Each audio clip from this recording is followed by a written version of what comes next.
Hello friends, আমি beauty চলে এসেছি বিউটিস বেক অ্যান্ড কুক চ্যানেলে। আপনাদের সঙ্গে আজকে একটা সিম্পল ফ্লাওয়ার কেক শেয়ার করব আমি। অথচ কেকটা দেখতে খুবই সুন্দর। শেষ পর্যন্ত দেখলে তবে বুঝবেন আমি কি করছি। কেকটা ছিল আমার চকলেট ফ্লেভারের। আমি এটা 3টে লেয়ারে কেটে ক্রাম কোট করে ফ্রিজে রেখে দিয়েছিলাম আধ ঘন্টা। তারপরে এই ফাইনালাইজিংটা করছি। কাস্টমারের ডিমান্ড ছিল কেকটা যেন আমি পুরোটাই সাদা রাখি আর উপরে কয়েকটা লাল ফুল যেন বানিয়ে দিই। যাই হোক, কাস্টমারের যা ডিমান্ড সেটাই পূরণ করতে হয়। সেখানে নিজস্বতা বলে আর কিছু থাকে না। মানে নিজস্বতা বলতে কি, যেন সুন্দর কেকের টেস্ট হয়, ফিনিশিং সুন্দর হয়, যতটা সুন্দর করে জিনিসটা প্রেজেন্ট করা যায় সেটাই আমাদের কাছে থাকে। আর যখন কাস্টমার বলে দেন যে আপনি যা ডিজাইন করবেন করুন, সেক্ষেত্রে তখন অনেক কিছু ভেবে চিন্তে করতে হয় আর কি। আচ্ছা, আমি এইভাবে কেকটা ফিনিশিং দিয়ে নিচ্ছি। কেকটা আমি 1 ঘন্টা ফ্রিজে রেখেছিলাম, কেননা এই যে সাইডে আমি প্যালেট নাইফ নিয়েছি একটা ছোট সাইজের, একদম মাথাটা একটু সূচালো আছে। সেই প্যালেট নাইফ দিয়ে আমি লম্বা লম্বা দাগ কেটে নিচ্ছি। প্রথমে ডান দিকে বাঁকিয়ে বাঁকিয়ে কাটছি, পরে বাঁ দিকে বাঁকিয়ে বাঁকিয়ে লাইনগুলো টানবো।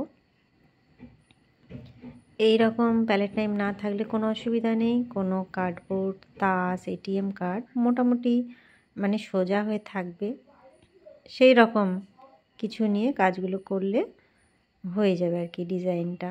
আমি এবারে লেফট সাইডে দিচ্ছি, ব্যাস। এটা আমি লাস্টে আবার এখানে সুগার বল দেব। এখন একটা বর্ডার করে নিচ্ছি। নজলটা একদম রাউন্ড, কোনো ডিজাইন এতে নেই। এটা পাইপিং ব্যাগ কেটে নিলেও এটা ছোট ছোট পার্লের মতো বার হয়, বেশ সুন্দর লাগে। আমি সেরকমই একটা বর্ডার করে নিচ্ছি।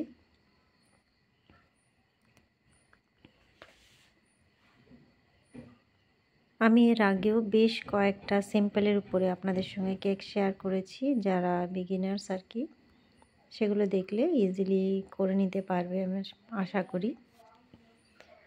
আমি সবসময় চেষ্টা করি যতটা আর কি বোঝানো যায়,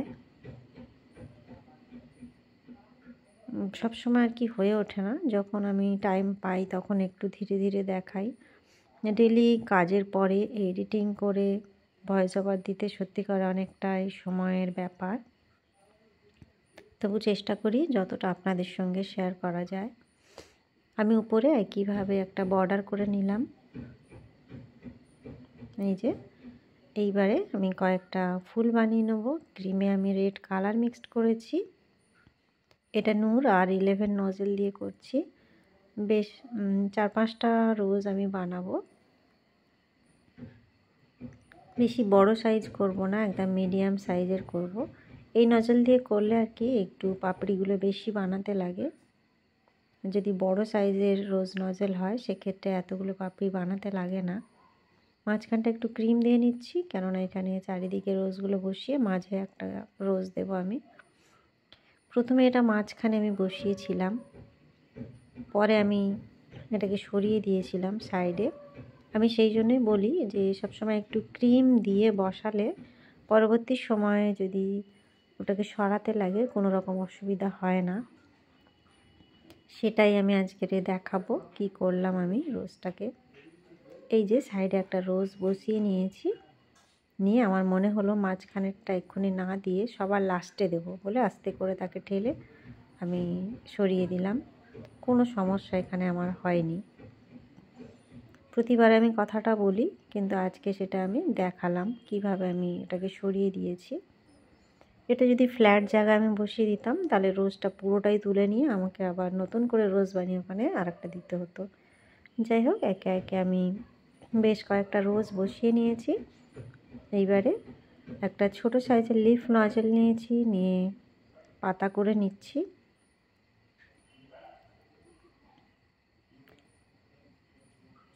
এই যে কয়েকটা পাতা করে নেওয়ার পরে বেশ সুন্দর লাগছিল। এবারে বোর্ডের দুটো কর্নারে দুটো গোলাপ আমি বসিয়ে নিচ্ছি, একটু ক্রিম দিয়ে নিয়েছি, তারপরে দিয়ে দিলাম। যে আস্তে করে আমি বসিয়ে নিলাম দুটোই রোজ। এখানেও একটু পাতা করে নেব।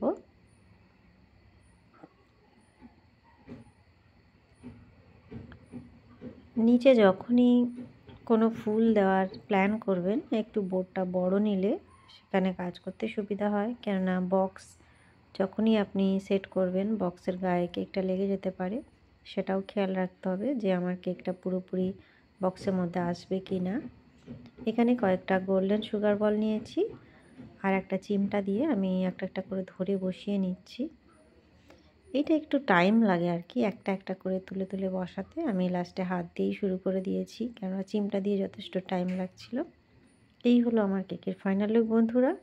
কেমন লাগলো? ভালো লাগলে বা একটু হেল্পফুল মনে হলে অবশ্যই একটা লাইক করবেন। আমি ইউটিউব, ফেসবুক, ইনস্টা সব জায়গায় আপনাদের সঙ্গে কেক শেয়ার করি। দেখা হবে নেক্সট ভিডিওয়। Bye bye.